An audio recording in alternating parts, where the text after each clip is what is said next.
Semana do Microempreendedor. Professores da universidade analisam a alta do dólar e os negócios durante a crise. Dia Mundial da Voz mobiliza o departamento de fonoaudiologia.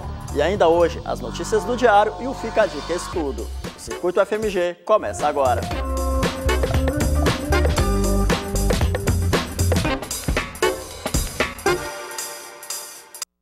Olá, seja bem-vindo. Até o próximo sábado, o Serviço Brasileiro de Apoio às Micro e Pequenas Empresas, o SEBRAE, promove a 7ª Semana do Microempreendedor. Nós fomos acompanhar negócios que participaram da Inova, a incubadora de empresas da UFMG, para saber como eles enfrentam o desafio de empreender durante a crise. O aplicativo, criado por Gibran em 2014, tem a função de controlar o carro pelo celular em situações de risco, como roubo e sequestro. Com apenas um toque, o proprietário consegue fazer o carro parar de trafegar, além de localizá-lo via sistema de GPS. Todo o equipamento foi criado em Belo Horizonte, mas a tecnologia empregada veio do exterior. E por isso, o negócio considerado promissor pelo empresário está sofrendo com a desvalorização do real na crise. O problema da alta do dólar impactou diretamente o hardware, porque como o desenvolvimento é feito por nós, quando a gente faz a compra desses componentes, não tem no Brasil, não tem essa matéria-prima no Brasil, infelizmente. A gente gostaria que tivesse, porque até ficaria mais barato para a gente. Como não tinha, a gente teve que importar dos Estados Unidos, a maioria dos Estados Unidos.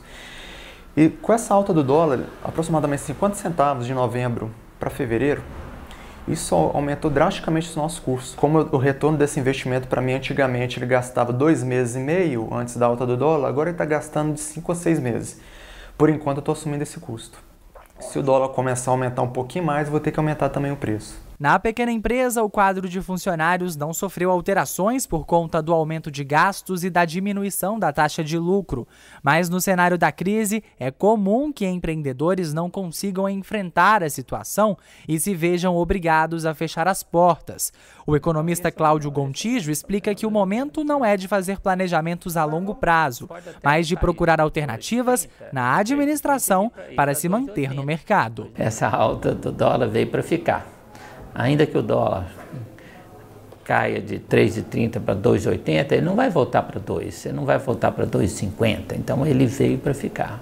Ou seja, isso significa que mais dia ou menos dia, o produtor tem de transferir, vai ter de transferir para o consumidor, para o preço, o custo elevado.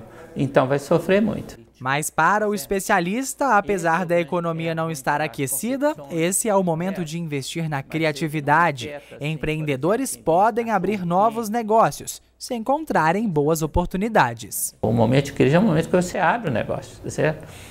O ruim é quando você abre na alta e fecha na baixa. Agora, quem identifica negócios, oportunidades de negócios agora, é o momento adequado. Evidentemente, isso com qualificações, quer dizer. Você ainda não sabe se, por exemplo, trabalhar com produtos importados, seguramente pode não ser uma boa. Entendeu? Então depende do segmento, mas, em geral, você abre na crise, porque está na pior situação. Então, vamos dizer, tudo que vem é lucro.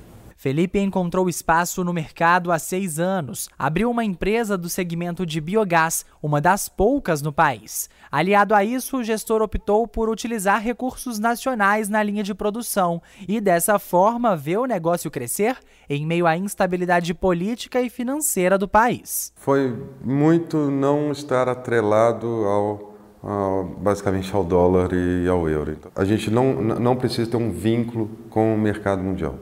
Ou seja, aqui a gente consegue desenvolver as tecnologias com os produtos que a gente tem. O que a gente busca realmente é desenvolver com o que nós temos aqui no Brasil. Então, em média, 10% dos equipamentos são importados, alguns equipamentos que não temos aqui, mas a grande maioria são produtos nacionais. Então, o que a gente faz basicamente são montagens com equipamentos nacionais. Quem faz parte da comunidade da UFMG e tem algum empreendimento, pode consultar o site da Inova para acompanhar os processos seletivos de incubação. O endereço é inova.ufmg.br. Daqui a pouco, nós vamos falar sobre algo que os nossos entrevistados apontaram como problema, a alta do dólar.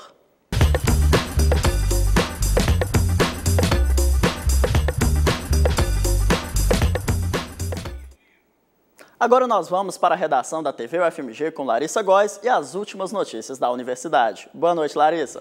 Obrigada, Luísio. Hoje é comemorado o Dia da Voz e com o objetivo de promover a conscientização sobre a importância da voz humana, os estudantes de fonoaudiologia realizaram durante todo o dia atividades como peças de teatro e panfletagens aqui no campus Pampulha. Nós conversamos com a Alice Braga, uma das organizadoras do evento, que falou um pouco mais sobre a importância da data. Nesse Dia Mundial da Voz, a principal importância é conscientizar as pessoas sobre a importância dos cuidados da voz, evitando os abusos vocais, como gritar, ingerir bebida gelada, dentre outros, e também prevenir possíveis patologias a partir da prevenção. A Pró-Reitoria de Pesquisa estendeu até o dia 23 de abril o prazo de solicitação para as bolsas de iniciação científica. O edital está disponível no site ufmg.br/prpq. O Museu de História Natural e Jardim Botânico volta a realizar as atividades do projeto Lua Cheia no Museu. Os primeiros encontros deste ano vão acontecer nos dias 8 e 9 de maio. A pré-inscrição acontece a partir do dia 1º de maio pelo site mhnjb.fmg.br. E por hoje é só, Luiz, e o Diário volta amanhã com mais notícias. Estudo. Ao longo desta semana, o Fica a Dica te ajuda a melhorar o aprendizado. Hoje, a penúltima recomendação.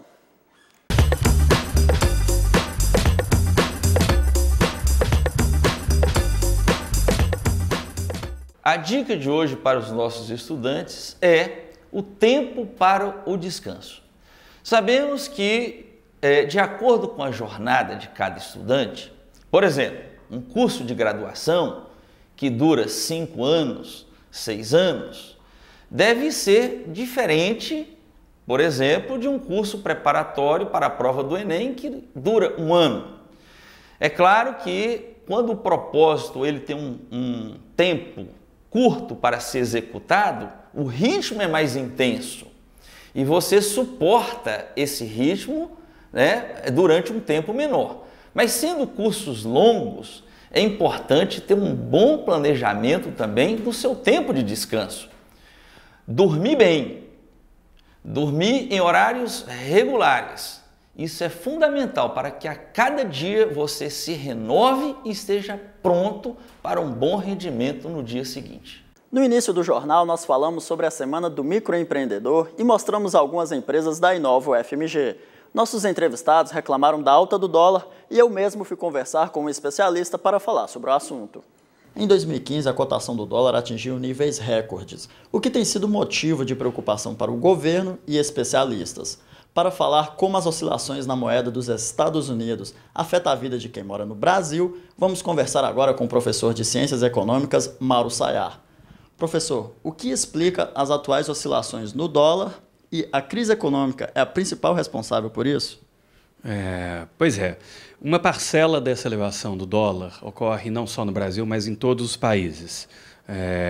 O euro, o peso chileno e moeda de outros países, todos vêm desvalorizando frente ao dólar, perdendo valor frente ao dólar.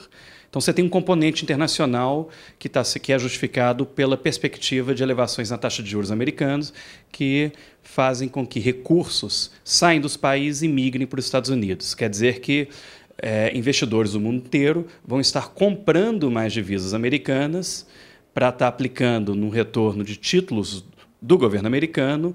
Portanto, na hora que essa demanda por dólar aumentar, faz com que o preço da moeda americana fique mais cara, se eleve frente às demais.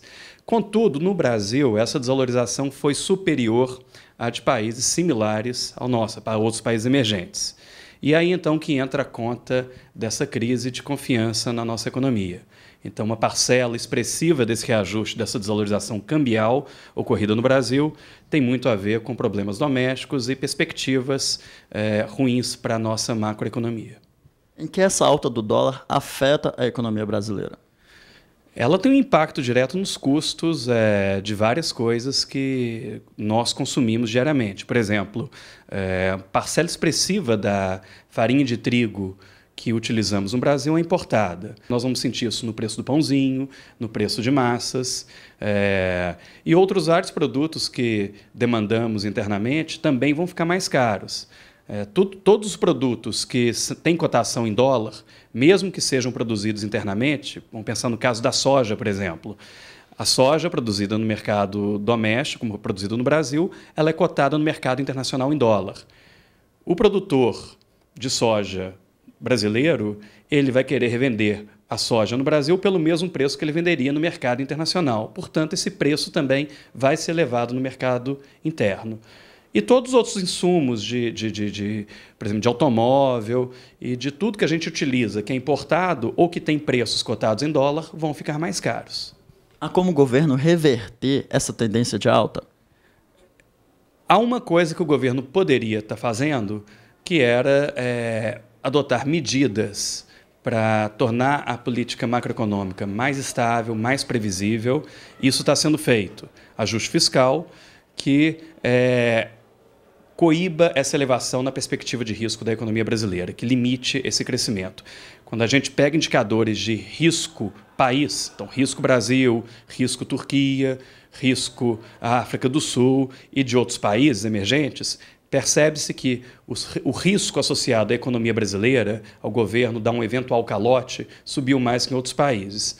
Isso tudo está relacionado com uma deterioração no quadro fiscal brasileiro, elevação de dívida pública e como consequência dos vários déficits primários que ocorreram na economia brasileira. No momento em que essas medidas forem aprovadas, já anunciadas pelo ministro Joaquim Levy, forem efetivamente implementadas, há uma tendência de que, com um risco menor na economia brasileira, haja uma pequena apreciação. Mas não acho que seria em montante muito grande, porque aí vai começar a pesar o cenário internacional que afeta todas as demais divisas. Professor, muito obrigado pela entrevista. E quem tiver que fazer uma viagem para o exterior com dólar vai ter que acompanhar a cotação da moeda. Aloysio Marques para o Circuito UFMG. A situação não está fácil. Quinta-feira é dia de vagas de estágio e a Tainara Amaral já está aqui para trazer as oportunidades da semana. Bem-vinda ao Circuito, Tainara. Obrigada, Aloysio. Uma empresa especializada em ciência aplicada está buscando estagiário de engenharia de produção ou mecânica. Será que essa vaga pode ser sua? É preciso estar finalizando o 6º semestre do curso, ter inglês avançado e facilidade em trabalhar em equipe. Você se encaixou no perfil da vaga? Então envie o currículo para luisa.salum@cezembrasil.com.br. A carga horária é de 30 horas por semana e a faixa salarial é de R$ 1.100. Já os benefícios são vale transporte, vale refeição ou alimentação e seguro estágio. A outra oportunidade de hoje é em uma empresa de mineração. A vaga é para alunos da área de comunicação. Os interessados precisam estar cursando a partir do 6º período da graduação em marketing. A remuneração é de R$ 800 para 30 horas por semana. As inscrições são através do e-mail rhempregavale@outlook.com. Envie o currículo e não se esqueça de colocar no assunto o nome da vaga. E a última oportunidade... Nosso tempo esgotou, infelizmente, vamos ter que ficar por aqui. Tá bom, Luiz, não tem problema. O Circuito FMG de hoje termina agora. A todos, obrigado pela companhia e até amanhã.